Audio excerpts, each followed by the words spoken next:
What is language device অর্থাৎ ভাষা সংখ্যার কৌশল কি বা কাকে বলে।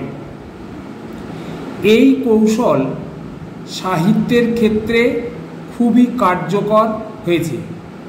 সাহিত্যের ভাষাগত পংক্তি অর্থাৎ অ্যারে লিপিবদ্ধ করার কোনো প্রয়োজন হয়নি।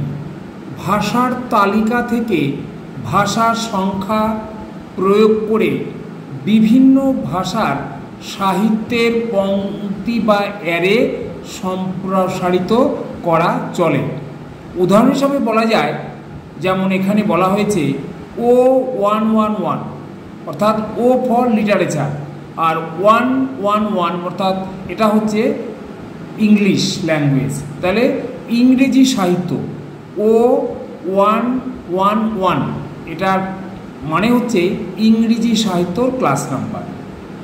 দ্বিতীয়টা হচ্ছে O121 ইতালীয় সাহিত্য। এখানে দেখো ওটা লিটারেচার কমন, 1 কমন, 2 পাল্টে গেল, তাই 21 হয়ে গেল ইতালীয়।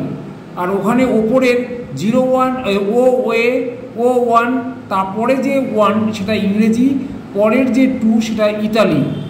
3 নম্বরে বলা হয়েছে O122, এই 22 হচ্ছে ফরাসি সাহিত্য। তাহলে পরের এটা ফরাসি O122 এটা ফরাসি সাহিত্যের ক্লাস নাম্বার। নাম্বার 4 O152, এই 52 হচ্ছে হিন্দি সাহিত্য, তাহলে হিন্দি সাহিত্যের পুরো ক্লাস নাম্বার হচ্ছে O152। আর বাংলা সাহিত্যের কত O157, এই 57 হচ্ছে বেঙ্গলি, 157 হচ্ছে বেঙ্গলি। তাহলে আমার টোটাল O157 বাংলা সাহিত্য। তাহলে আমার নাম্বারটা কী দাঁড়ালো?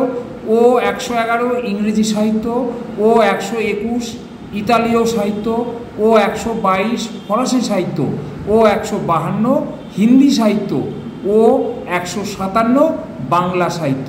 এইভাবে আমরা ল্যাঙ্গুয়েজ ডিভাইসগুলো করি। এগুলো ডিডিসি এবং ইউডিসিতেও এই কৌশল প্রয়োগ করা হয়। Thank you.